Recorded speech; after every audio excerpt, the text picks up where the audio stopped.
Live from New Delhi, you're watching the India News Hour, India's voice to the world, with me, Deepika, coming up in the next 1 hour. Donald Trump threatens federal intervention as anti-ICE protests sweep across Los Angeles, deploys 2,000 National Guard troops, federal agents arrest at least 44 migrants for immigration violations in first round. Donald Trump-Elon Musk relationship is over, warns of serious consequences if he funds Democrats.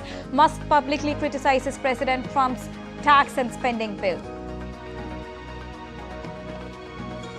Colombia's opposition presidential contender Miguel Uribe fights for his life after being shot in Bogota. Suspect arrested. Colombia's presidency categorically and forcefully rejects violent attack. US condemns attempted assassination.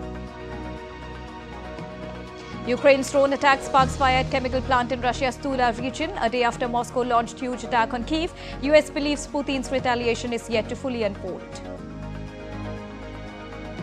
And Coco Gauff becomes first American since 2015 to lift French Open title. In men's singles category, Super Showdown awaits as Alcaraz all set to face Yannick Sinner.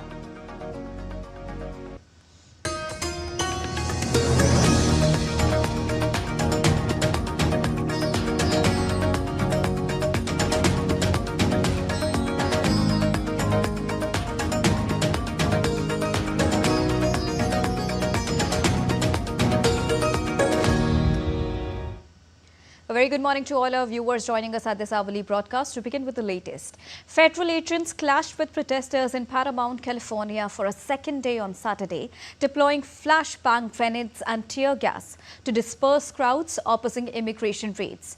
The confrontation centered near a home depot used as a staging area by Immigration and Customs Enforcement, saw protesters block streets with cement blocks and shopping carts, some waving Mexican flags and burning a US flag.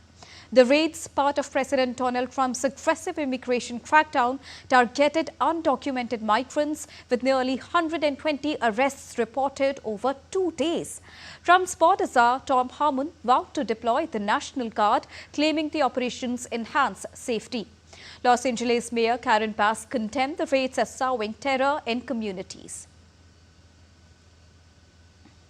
Aerial footage showed a car burning during anti-ICE protests in Compton, California on Saturday. A helicopter delivered resources to federal agents nearby, while firefighters were seen extinguishing the fire, with protesters still protesting.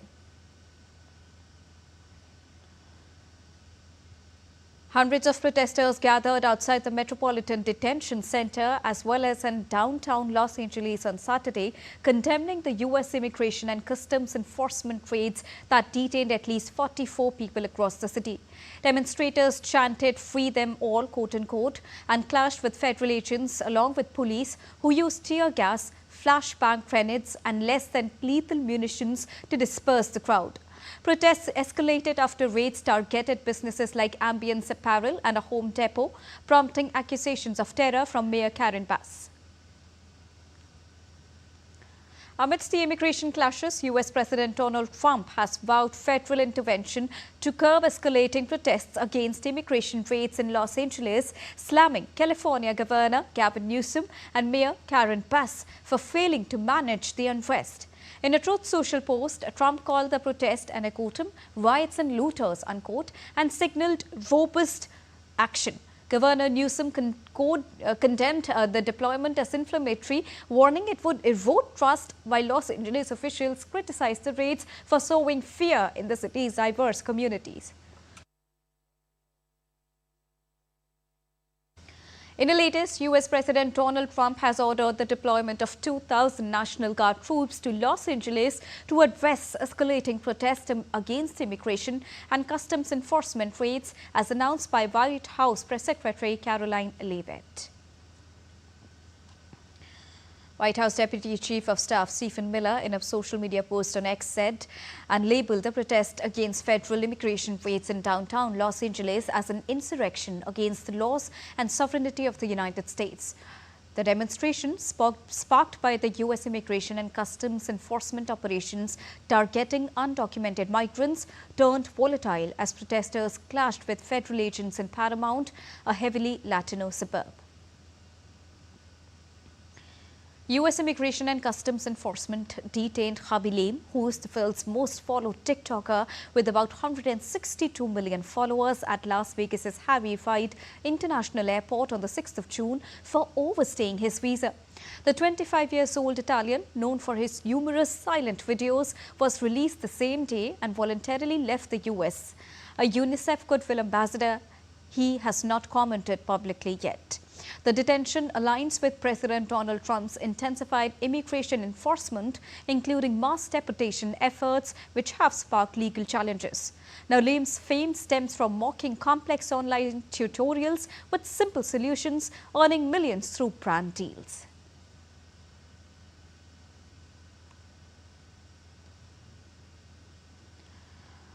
And now to get you more on this, I'm joined by DD India correspondent Amit Mukherjee, and we will continue showing you live visuals from the scenes as well. Amit, when we talk about this current situation, many call it as a military operation, while some call this as masked coup as well.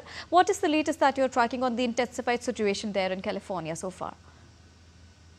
Well, Divya, whatever people in America now is calling the situation, the scale of demonstration that we are at Los Angeles right now, I'm not really of Los Angeles, it is reflective of the fact that how serious the immigration, illegal immigrant issue in America is, the kind of protests we are looking at.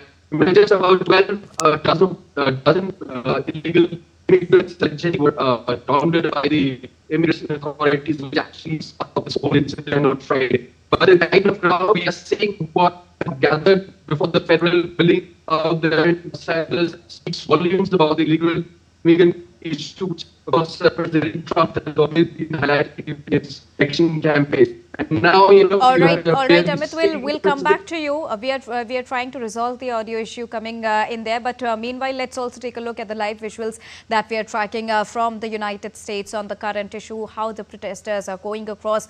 These are the visuals that you can see. These are the live visuals that we are tracking from you from the location where the protests are happening, as many of them have been continuously calling the officials as a military operation. This is what the protesters are terming it as. So far, 44 people have been arrested. The raids are continuously ongoing. This is the latest update that we are tracking as on Saturday. And these are the latest visuals as of now, which are currently unfolding in California pertaining to this particular issue, particular to the ICE immigration enforcement law that has come into effect in Los Angeles. There you can see the ruckus which is currently unfolding on the streets of Los Angeles. These are the live visuals that we are tracking for you and getting you the live update also, and trying to understand what exactly this ICE is, because this is creating a lot of protests. Protesters are also clashing over immigration raids. This has come after US President Donald Trump went really strict on his immigration laws, something which he really vowed during his election campaign also, and that was a very integral part of his winning speech too, when he won the elections this year and came into the role of presidency as the US president. And as a follow-up to this, the immigration laws, as per the ICE, the action is being taking place, and many of them have been arrested as well. In Los Angeles, many protesters are continuously going on the road. There you can see the police officials preparing themselves up, gearing themselves up for the unforeseen situation that can unfold any moment there in Los Angeles. As you can see, the situation of protesters who are going really volatile there in Los Angeles right now.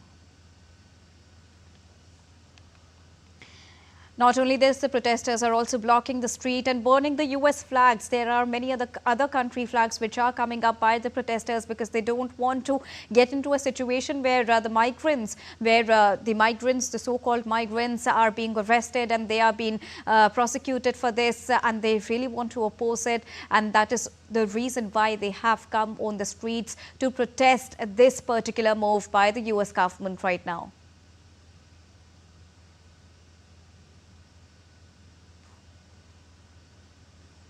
Clashes are continuously erupting there in Los Angeles over immigration raids because many of them are against this particular law. We also saw how the famous TikToker got booked and he was under the scrutiny because he overstayed his visa. However, he voluntarily left the US after he was He was caught by the police officials there in the US, in the United States, and now around 44 people have been detained because they are immigrants. They surpass the laws which have been laid by the US government, and especially emphasizing on the immigration law on which the Donald Trump presidency is going really strict upon.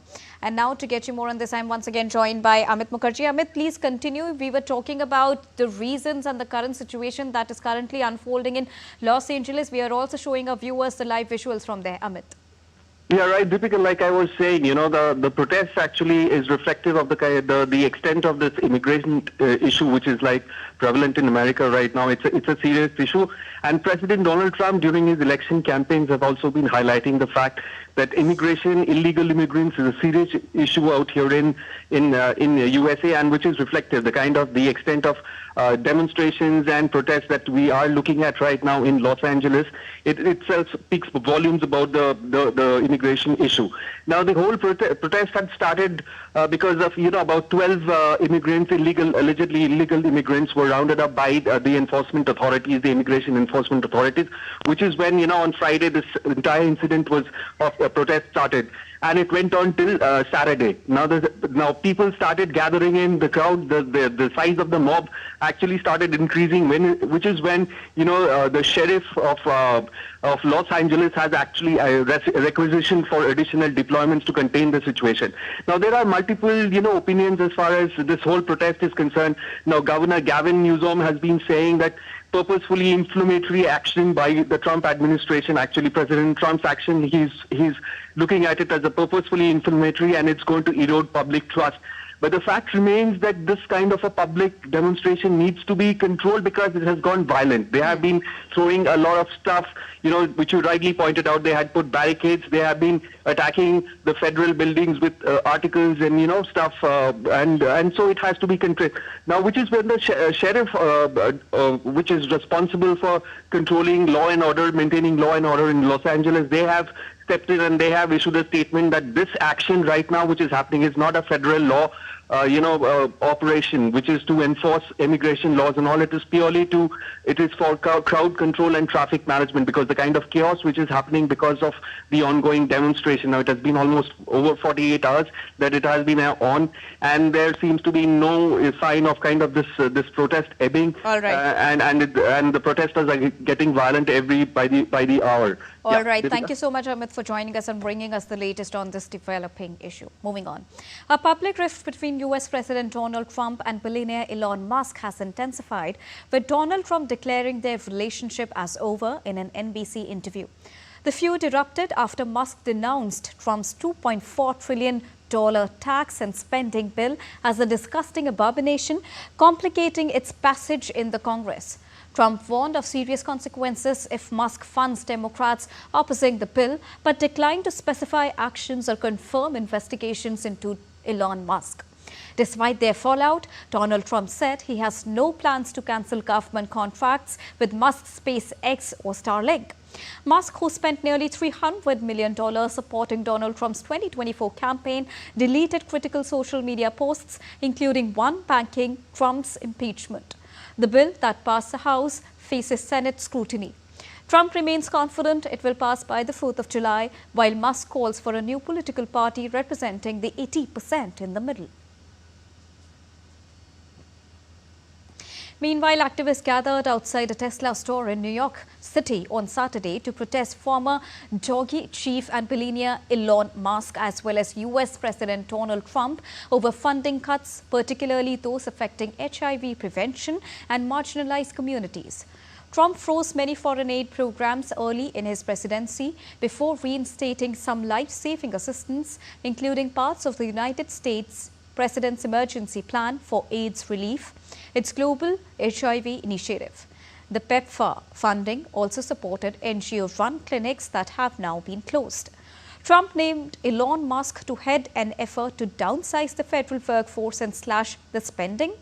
Now, Musk cut only about half of 1% of the total spending, far short of his brash plans to axe $2 trillion from the federal budget. Time to take a short break, but still to come on the other side. Ukraine denies Russian allegations that it had indefinitely postponed prisoner swaps. Up next, we'll get you more on Indian delegation's visit to France to attend the international meet on oceans. And the nesting season for endangered Keritha turtles officially begins in Antalya.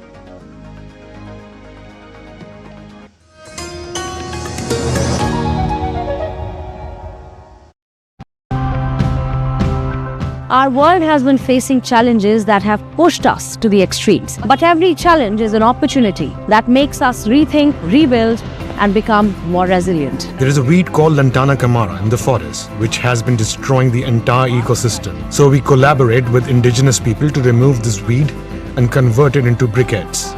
Once you have per square kilometer accurate data, citizen groups, they will start mobilizing actions, will have an ability to focus on specific parts where the problem is. We are currently working on a project that could protect people. This project aims to create artificial mini albufueras.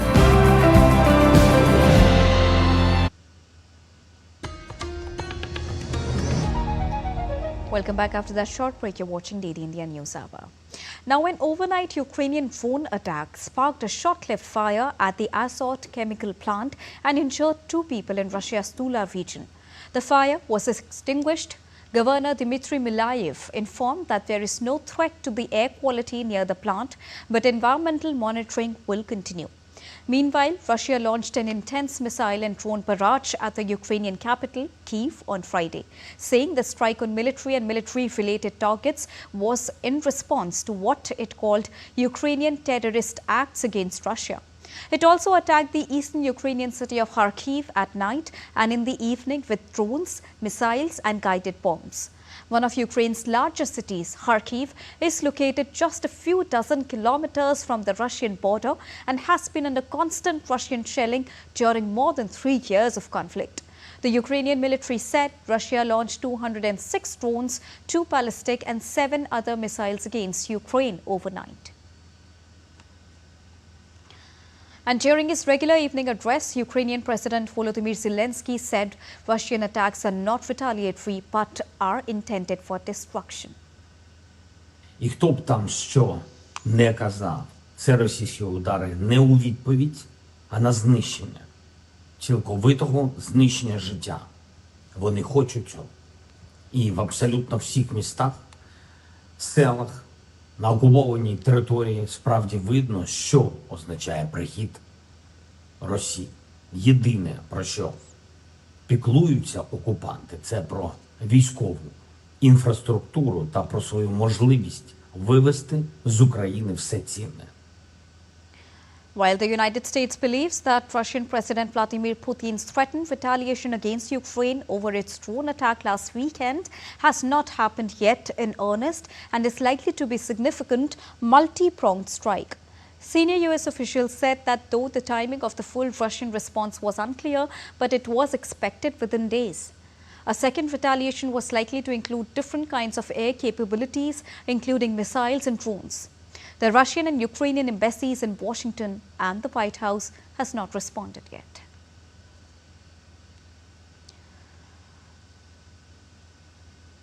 And besides all the attacking, Ukraine denied Russian allegations on Saturday that it had indefinitely postponed prisoner swaps. It accused Moscow of playing dirty games. At a second round of peace talks in Istanbul on Monday, the two sides agreed to swap more prisoners and return the bodies of 12,000 dead soldiers. However, Kremlin aide Vladimir Medinsky said on Saturday Kyiv had unexpectedly postponed the exchanges indefinitely. Now, this was denied by Andrei Kovalenko, an official with Ukraine's National Security and Defense Council. Moving on, Colombian Senator Miguel Uribe was shot on Saturday while attending a campaign event in Bogota. Local media reported that he is in a hospital in serious condition. Uribe is a presidential candidate for the 2026 election and a member of the opposition Conservative Democratic Center Party.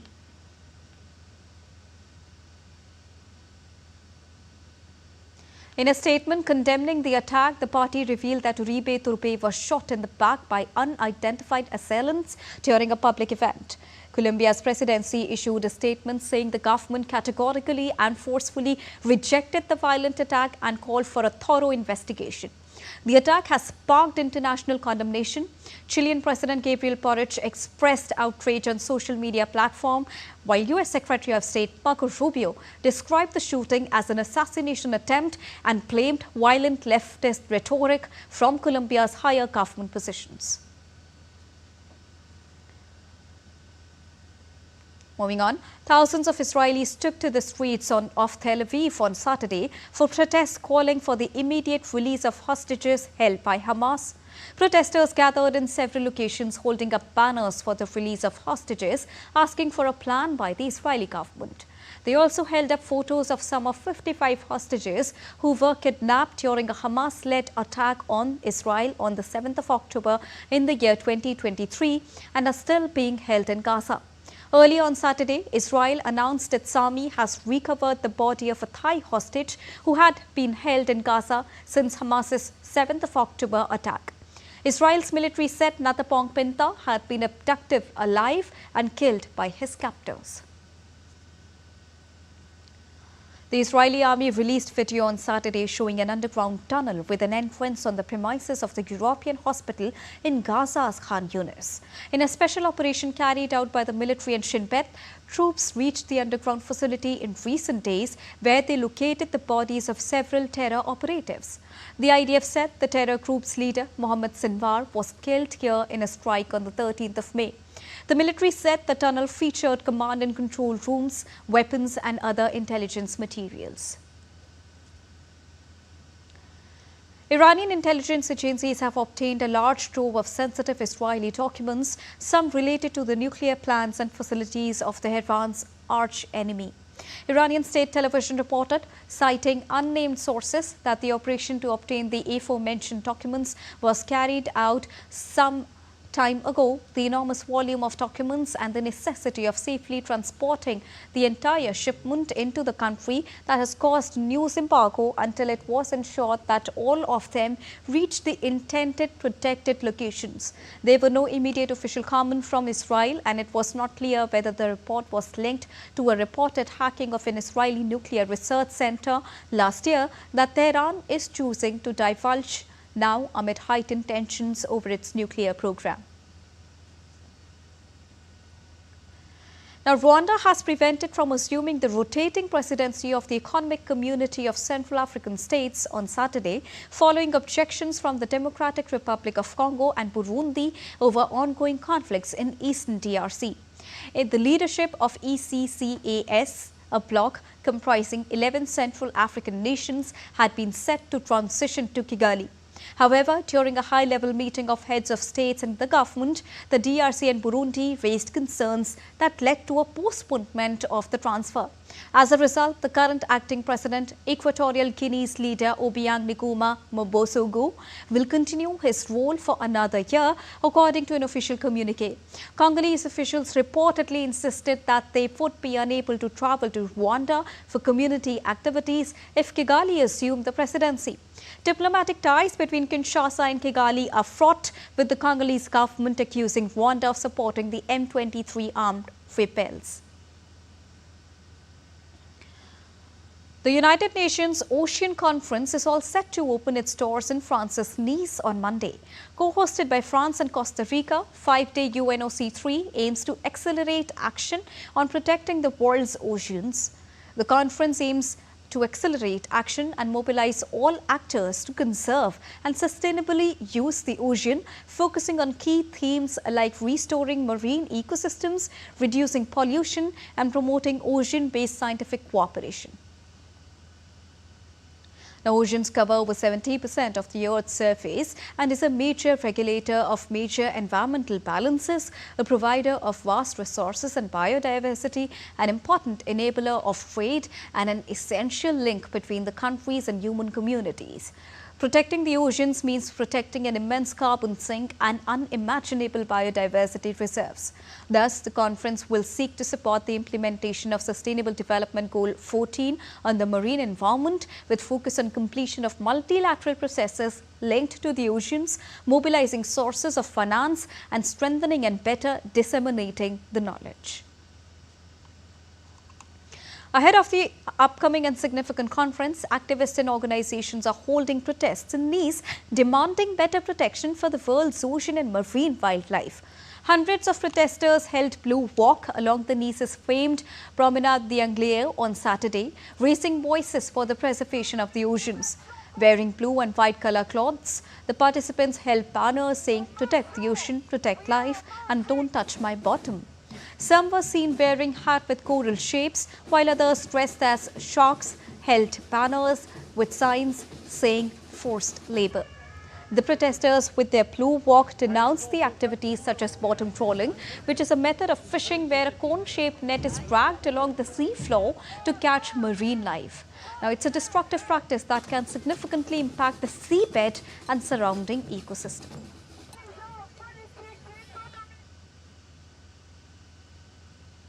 Around 1,000 people belonging to the European platform Seas at Risk NGO also held a march at Promenade, calling for stronger protection of marine environments. The NGO, that unites 35 ocean advocacy groups, held peaceful blue march behind a banner reading, "Protect the ocean, protect life." Moving on, at the conference, India is being represented by Dr. Jitendra Singh as the head of the high-level delegation who reached Nice in France, which is the venue of the international meet. Now, India's participation in this international meet marks a significant futuristic step by the government of India, as it would reiterate Prime Minister Narendra Modi's commitment to India's global engagement on ocean sustainability and marine cooperation. And now let's take a look at other stories making news around the world in brief. Prince Albert II and Princess Charlene of Monaco welcomed guests for a state dinner in honor of French President Emmanuel Macron and his wife on Saturday. The last state visit by a French president to the Monaco was in the year 1984, when Francois Mitterrand and his wife were welcomed by Albert's father, Prince Rainer III.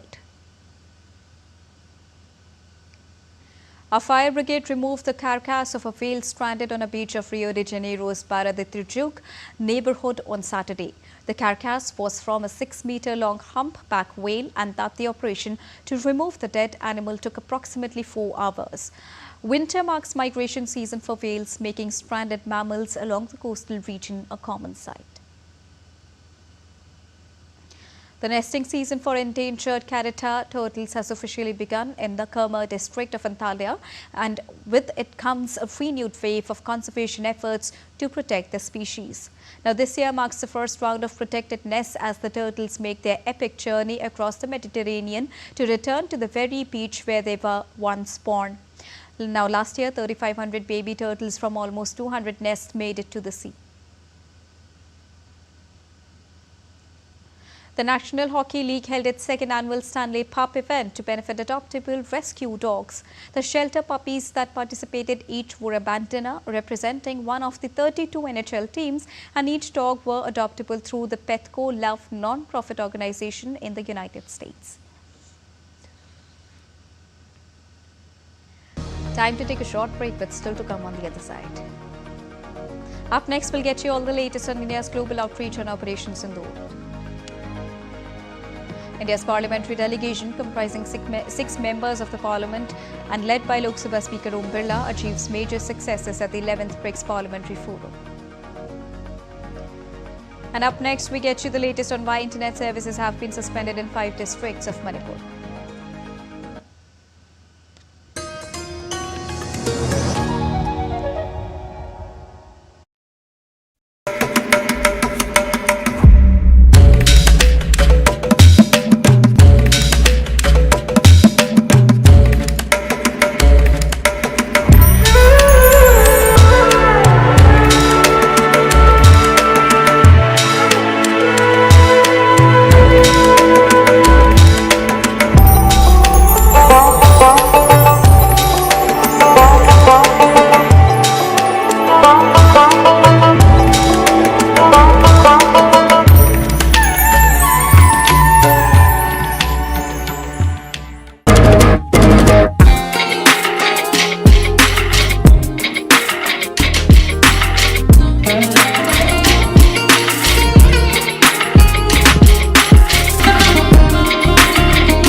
back after that short break. You're watching DD India News Hour. Time now to quickly recap the top headlines of the hour.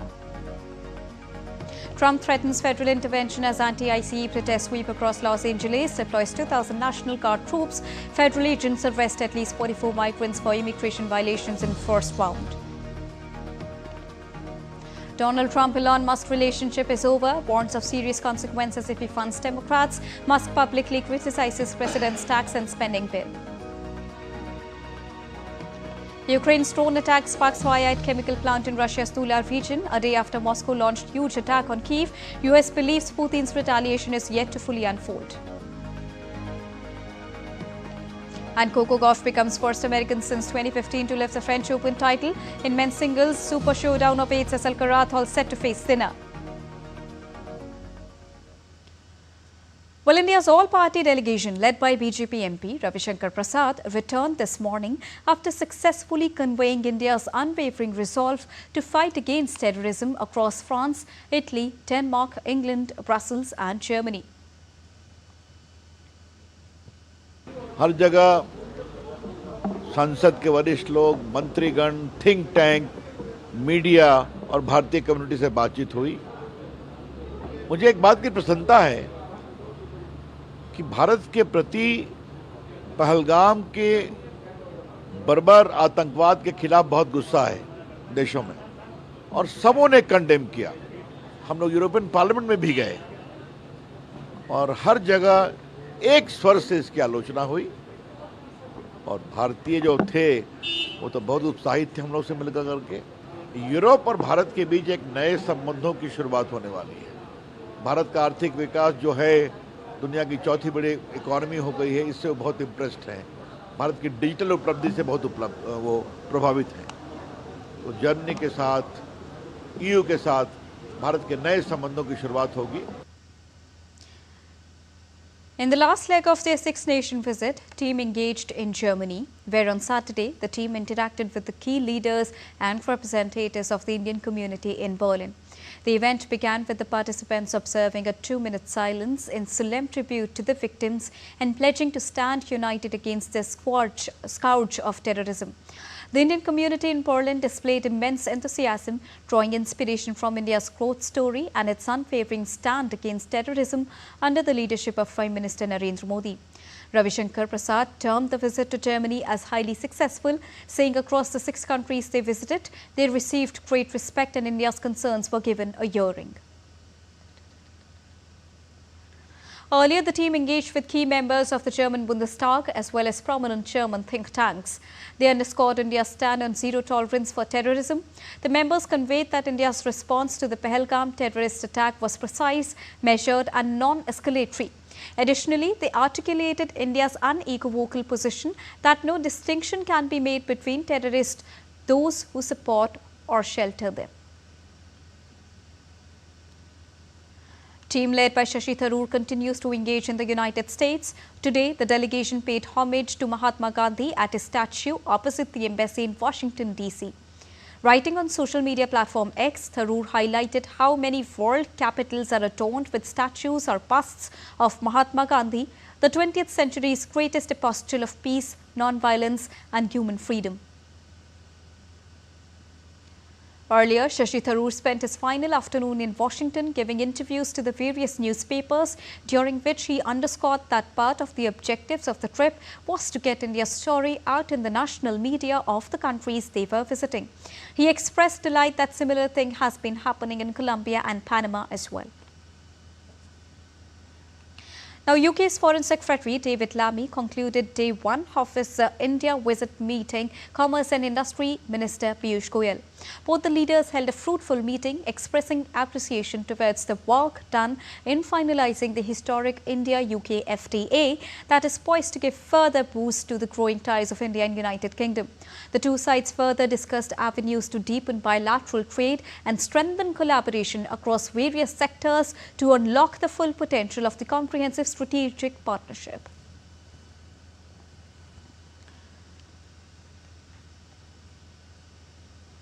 India's External Affairs Minister Dr. S. Jaishankar will visit France, European Union and Belgium. From the 8th of June till the 14th of June, the visit will take place, aiming to strengthening bilateral and multilateral ties. The Ministry of External Affairs announced this. Now, in France, he will co-chair the India-France Strategic Dialogue and meet French officials to deepen cooperation in defence and trade. In Brussels, Dr. S. Jaishankar will engage with European Union leaders on economic partnerships and climate initiatives. In Belgium, discussions will focus on technology and innovation. The visit aims at advancing India's strategic interests amid global geopolitical shifts, building on recent high-level engagements. Indian parliamentary delegation comprising 6 members of the parliament led by Lok Sabha Speaker Om Birla achieved major success at the 11th BRICS Parliamentary Forum held in Brasilia from the 3rd till the 5th of June. Besides giving India the presidency to host the 12th BRICS Parliamentary Forum in 2026, the meeting unanimously condemned the Pahalgam terror attack and supported a zero-tolerance policy on terror. We get you some of the reactions here. Take a listen. आज भारत लगातार आर्थिक परिदृश्य में परिवर्तन कर रहा है, लेकिन हमें ब्रिक्स देशों को मिलकर सामूहिक प्रयास करना होगा, क्योंकि भारत वसुदेव कुटुंबकम सबको साथ लेकर संस्कृति संस्कार वाला देश है और ब्रिक्स देश वालों लोगों को भी आपस में वैचारिक रूप से भी और व्यापार और आर्थिक परिदृश्य में भी साथ मिलकर सहयोग की आवश्यकता है। जो गंभीर चर्चा हुई जिसमें भारत ने हर विषय पर अपनी साझेदारी की, वह पर्यावरण से जुड़ी थी, महिला सशक्तिकरण से जुड़ी थी, ब्रिक्स देशों के आपसी संसदीय मंडल में किस तरह से साझेदारी हो, किस तरह से और नजदीकी रिश्ते हमारे बने, हम एक दूसरे के बेस्ट प्रैक्टिसेस को अपनाएं, इस पर विस्तृत चर्चा हुई। आर्टिफिशियल इंटेलिजेंस पर खुलकर चर्चा हुई और संसदीय प्रणाली में तकनीक के उपयोग पर भी आपसी परामर्श हुआ। अंतर्राष्ट्रीय शांति व सुरक्षा व्यवस्था समेत जो पुरानी अंतर्राष्ट्रीय संस्थाएं बनी हुई है, यूएन से लेकर सिक्योरिटी काउंसिल और अन्य ऐसी संस्थाएं, उनमें समय के बदलते स्वरूप के अनुसार क्या आवश्यक परिवर्तन हो, इस पर भी चर्चा हुई। यह सम्मेलन भारत की दृष्टि से और भारत जब अगली मेजबानी करेगा उस दृष्टि से बहुत ही सफल निर्णायक रहा। माननीय ओम बिरला जी के नेतृत्व में ब्रिक पार्लियामेंट्री फोरम ने जो अटैक हमारा पहलगांव में हुआ उसको कंडेम किया। टेररिज्म में जीरो टॉलरेंस पॉलिसी जिसका भारत ने हमेशा जिस पर जोर दिया है उसको स्वीकार किया। आने वाले समय में आप लोगों में आपस में हम लोग इसमें कैसे इससे लड़ा जाए उसको लेकर एक सहमति बनी। जो इंटरनेशनल लॉ हैं वो उनके अनुसार, जो यूएन चार्टर है उसके हिसाब से उनके अनुसार इस पे कार्रवाई की जाएगी और आने वाले वर्षों में टेररिज्म को काउंटर करने के लिए मिलकर ब्रिक्स काम करेगा। इस पर भी एक सहमति बनी और क्रॉस बॉर्डर टेररिज्म को लेकर भी सहमति बनी है, उसको रोकना है और साथ ही साथ आतंकवाद को किसी धर्म, किसी जाति और किसी रिलीजन से जोड़कर न देखे जाकर टेररिज्म को, आतंकवाद को आतंकवादी की ही तरह देखा जाएगा। इस पर भी सब लोगों की सहमति बनी, जिससे आने वाले वर्षों में पूरी दुनिया को इस आतंकवाद, ब्रिक्स खासतौर से ब्रिक्स के जो कंट्रीज हैं उनमें जो हमारा आतंकवाद है उसको रोकने के लिए हम मिलकर काम करेंगे और भारत इसमें अपनी महत्वपूर्ण भूमिका निभाएगा। Now, a technical symposium was held in South Africa to address issues on global water sustainability. The event convened engineers, industry leaders, utility managers and policymakers to explore cutting-edge solutions in water and wastewater treatment.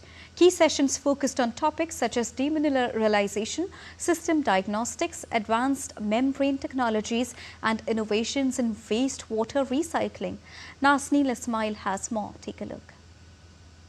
In Johannesburg, South Africa, a technical symposium was held to address one of the continent's most urgent issues, water scarcity. Hosted by Ion Exchange SAFIC, the South African subsidiary of Indian multinational Ion Exchange Limited, the two-day technical symposium brought together over 100 participants from across the water sector. It is our collective responsibility to prioritize water security as a cornerstone of sustainable development and climate resilience. India's own achievements in water management through programs such as the Jal Jeevan Mission and the Clean Ganga initiatives are noteworthy. More than 80% of Indian municipalities have adopted practices such as water reuse, metering, and digital water governance. As far as my knowledge of South Africa is concerned, their water treatment to municipalities are very old systems and which needs to have a big development. And these systems can be revamped. And as a technology professionals of India, I do hope India can have a very good part in improving the technologies of water, especially on the municipal as well as commercial. The symposium served as a collaborative platform to address the challenges in water and wastewater treatment, including scarcity of water resources, technology adoption, and the shortage of skilled professionals in the sector. It was an honor to come here and join the symposium and present. There were one symposium, of course, which was with the ESCOM, and ESCOM is one of the largest power generation company, and getting into ESCOM and try to impress them or try to convince them or try to make them think about ion exchange by giving them proper presentations and our capability was the idea, and I think to larger extent we have successfully done it. It's a combination of relationship and experience and knowledge. So SAFIC brings in local infrastructure, local connect, local understanding.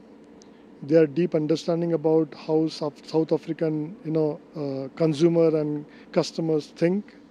Same time, ion exchange brings in the proven products, proven technologies, proven technical knowledge, and our skill sets. So when both work together, you're bound to get results, and that's what is happening currently in South Africa. With water security at the forefront, experts are pooling their knowledge together for a better future. For DD India, Johannesburg, South Africa, I'm Nazneen. The 70th edition of the Joint Military Exercise Nomadic Elephant 2025 between India and Mongolia is currently underway at the Special Forces Training Center in Ulaanbaatar. Focused on the conduct of non-conventional operations in semi-urban and mountainous terrain under a United Nations mandate, the exercise aims to enhance the operational capabilities of both the forces. The participating contingents are actively exchanging best practices in counter-terrorism operations and precision sniping, thereby improving interoperability. Through joint drills, both the forces are working to strengthen their ability to respond effectively to contemporary security challenges. This joint exercise reflects the growing defense cooperation between India and Mongolia. A key feature of the exercise includes simulated UN peacekeeping operations designed to mirror real-world scenarios where multinational forces must collaborate efficiently in diverse and challenging conditions. The exercise also lays emphasis on key lessons likely to emerge in order to improve future joint operations. This collaboration not only boosts the defense capabilities of India and Mongolia, but also reaffirms their shared commitment to promoting peace, security and stability in the region. Update from India's northeastern state of Manipur now. After violent protests on the streets of Imphal on Saturday night, internet and mobile data services have been suspended in 5 key districts for 5 days effective 23:45 Indian Standard Time. Internet suspended in Imphal West, East, Thobal, Kachking and Bishnupur. Curfew has also been imposed in Bishnupur till further orders. The directives came after protests broke out against the arrest of a leader of Meitei volunteer group Arambai Tinagol or AT. The authorities fear that some antisocial elements might use social media extensively for transmission of images, hate speech and hate video messages, inciting the passion of the public, which might have serious repercussions for the law and order situation. Now, as per the official directive, the order was passed ex parte in view of the emergent situation. It also noted that strict action will be taken against the violators of the order. Besides, the authorities have appealed to the general public to maintain peace and not to believe on rumours. Moving on to weather updates now. The flood situation in Assam improved marginally as the major rivers including Brahmaputra showed a receding trend due to decreased levels of rains in the past few days, and none of the rivers are flowing above the danger level. Two districts, Kamrup and Darang, were affected by the landslides. The Indian Weather Department issued yellow alerts for Tripura, Mizoram, Nagaland, Manipur, Assam and Meghalaya. Two landslides were reported from Dima Hasao and Kamrup on Saturday, and a person has been reported dead, taking the death toll to 17 this year in floods. Assam Chief Minister Dr. Himanta Biswa Sarma on Friday visited the Barak Valley for the second time in a week and assured timely rehabilitation grants to the people that damaged infrastructure and roads will be repaired before Durga Puja festivities. None of the rivers are flowing above the danger level as of now. The SDRF, DDRF, Inland and Water Transport, Fire and Emergency Services along with local administration officers are on carrying out relief and rehabilitation measures.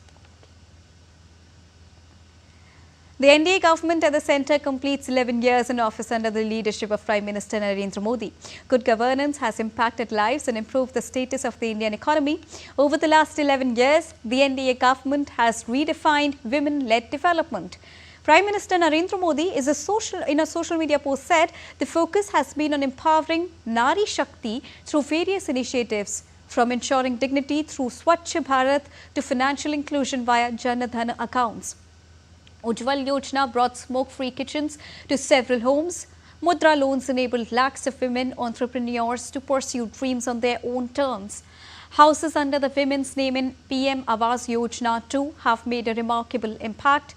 Beti Bachao Beti Padhao ignited a national movement to protect girl child.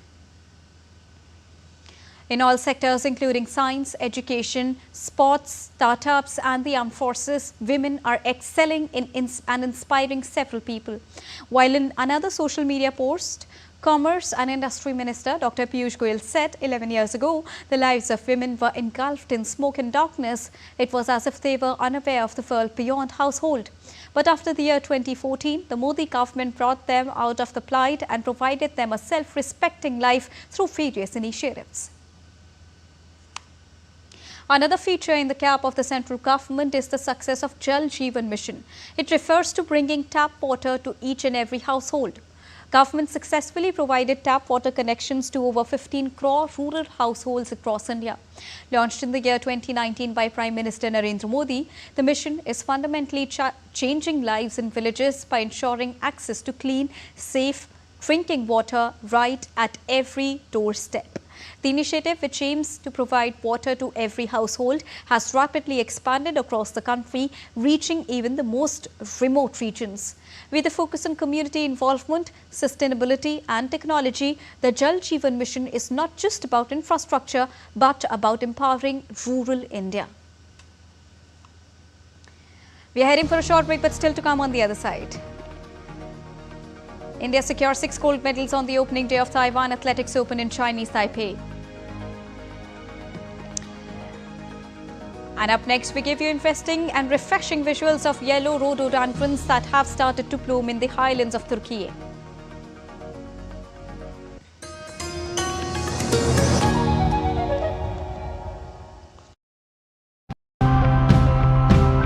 Our world has been facing challenges that have pushed us to the extremes. But every challenge is an opportunity that makes us rethink, rebuild, and become more resilient. There is a weed called Lantana camara in the forest, which has been destroying the entire ecosystem. So we collaborate with indigenous people to remove this weed and convert it into briquettes.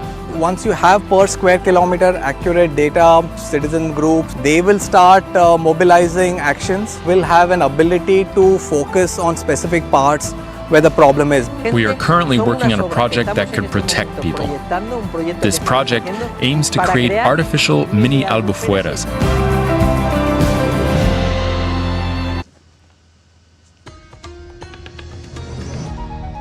Welcome back after that short break. You're watching DD India News Hour. Now let's get you all the latest action from the world of sports. To begin with tennis first. Coco Gauff has won the French Open women's title. American Coco Gauff beat world number 1 Aryna Sabalenka by 6-7, 6-2 and 6-4 to win the coveted title. Now this was world number 2, Gauff's second Grand Slam title and her first on clay surface. Gauff battled back from a set down to beat Sabalenka for the second time. She had also defeated Sabalenka in 2023 to win the US Open. The 21-year-old Gauff became the first American woman to capture the singles title since Serena Williams in 2015 and the youngest from the United States to achieve this feat. The Red Clay of Roland Garros will witness a historic showdown as world number 1 Jannik Sinner faces defending champion Carlos Alcaraz in the 2025 French Open men's final on Sunday.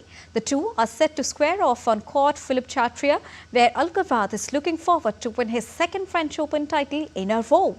Now it is the first Grand Slam final between two players born in 2000s, marking a new era in men's category.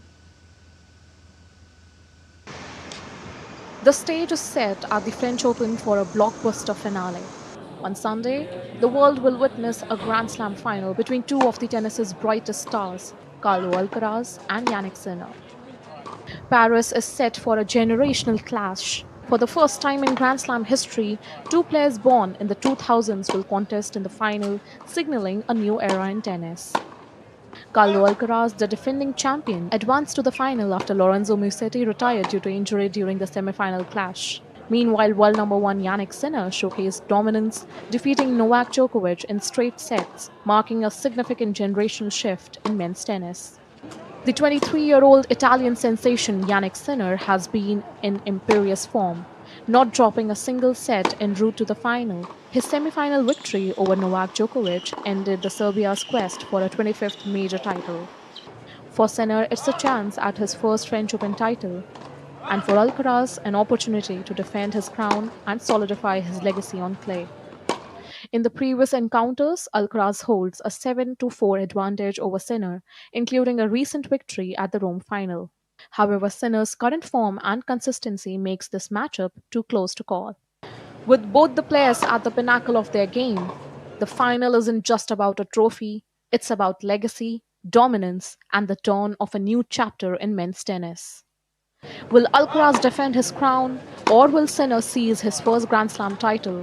One thing's for certain, the world will be watching. Sports Desk, DD India. In athletics, Olympian Jyoti Yarraji secured victory in women's 100-meter hurdles as India secured 6 gold medals on the opening day of Taiwan Athletics Open in Chinese Taipei on Saturday. Reigning Asian champion Jyoti Yarraji stormed to gold with a time of 12.99 seconds. She surged ahead in the final 20 meters with a powerful finish to clinch the victory. Tejas Shirse also claimed gold in men's 110-meter hurdles. India also won gold medal in both the men's and women's 100-meter relays event. Earlier in the day, Pooja won India's first gold medal by dominating women's 1500-meter race. Former Asian champion Abdullah Bubakir clinched gold in men's triple jump event. Relishing pleasant morning weather, hundreds of enthusiasts along with senior officials from Indian Railways participated in Fit India Sundays on Cycle campaign in New Delhi on Sunday. A key program of the Fit India movement, the cycling event is aimed at promoting a healthier India with awareness towards improving the air quality index in the national capital. Special guests for the event, actress and model Madhurima Tuli, mountaineer Narendra Kumar and wrestler Anirudh Kumar showed passion and enthusiasm promoting the nationwide movement for fitness and health. I am so proud कि मैं इस movement का हिस्सा बन पाई हूँ. Fit India movement, Sundays on Cycle. I think ये बहुत important है awareness फैलाना, क्योंकि sports बहुत ज़रूरी है हमारी mentally and physical fit के लिए. और government द्वारा ये जो आयोजित हुआ है, इसका हिस्सा बनना मेरे लिए एक बहुत proud moment है. Moving on, the yellow rhododendrons have started to bloom in the highlands of Turkey. The short-lived flower, known locally as the Abu flower, attracts nature lovers and photography enthusiasts to the region. Take a look and enjoy the beautiful visuals.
And that's all for this edition of DD India News Hour. But do let us know your thoughts on the news of the day. For those on the go, you can get all the latest news and updates from India and across the world on the DD India mobile app. The app is available on both Android and iOS platforms. Scan the QR code on the screen to download it right now. We'll be back with more news as it breaks here on DD India. I'm Deepika, and from all of us here in New Delhi, thank you so much for watching DD India News Hour.